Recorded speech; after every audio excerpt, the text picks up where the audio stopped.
Azerbaijan. Tahir Mirkeshile, please. Thank you very much, Mr. Kubilis. I want to thank to the speakers for very nice and comprehensive topics.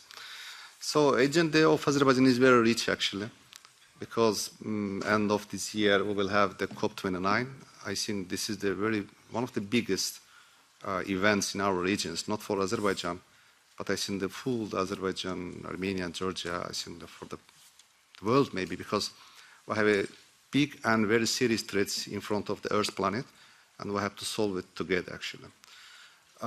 Transportation capacity are increasing. The last week actually we with Georgia increased the transport capacity of the railways from 1 million ton to 5 million ton. I think what's happening in the war in Ukraine and what's happening in the Red Sea, Israel, and conflict in these regions, the transport capacity and the opportunities of our region is raising by every day. So this year we had the presidential elections. This year we have to have parliament elections. By the end of this year we have to hold the municipality elections. So agenda is very rich actually, and I think we are trying to handle of this. Of course, one of the most important process for Azerbaijan is the normalization process between Azerbaijan and Armenia. As President of Azerbaijan mentioned last week, we are very close to sign the peace treaty between Azerbaijan and Armenia.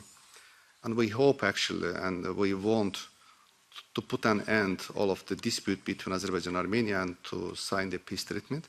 As you are witnesses here during the last 2 days, to be honestly, Azerbaijan and Armenian delegations trying to send the right messages to the government, to the people of Armenia, Azerbaijan, to our colleagues here, that we have to help, we have to support this process. It's not easy. We have a lot of pains, we have a lot of challenges, but I think that all of us have to support this process.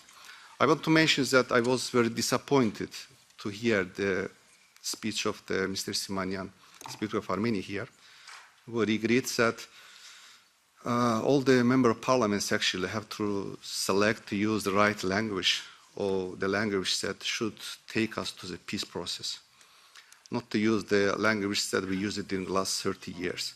Because the pain is very big actually. During the last 30 years, this conflict destroyed everything in our regions, not only infrastructure, not only houses. I repeated many times, I'm personally from Karabakh. I visited my home last year, but till now we couldn't repair our houses there because they're huge destroying there. But most important is that this conflict destroyed the trust between the people. So we can build it, it's no problem. We spent $7 billion and we are going to spend more, $10 million more. It's a huge amount for Azerbaijan. The demining process is huge actually, the big pains. But I don't know how it will take to build the confidence between the people. It will take a time actually.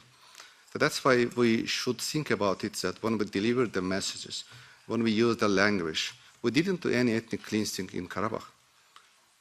There is not such a unit like Nagorno-Karabakh. This is the Karabakh region of Azerbaijan. There's the people there. There are more than some of the people of the Armenians who live in Karabakh as well. Still now they are living in Khanchandi, for example. But I think that we are parliamentarians here. It doesn't matter who is the member of parliament, who is the speaker of parliament. We are all of this the member of parliament. We are the center of the nations here. We should deliver the right messages and the right language. I hope that by the end of this year, we will sign this peace treaty with Azerbaijan and Armenia, and we'll use our energy to be more useful for the world, European security, energy security.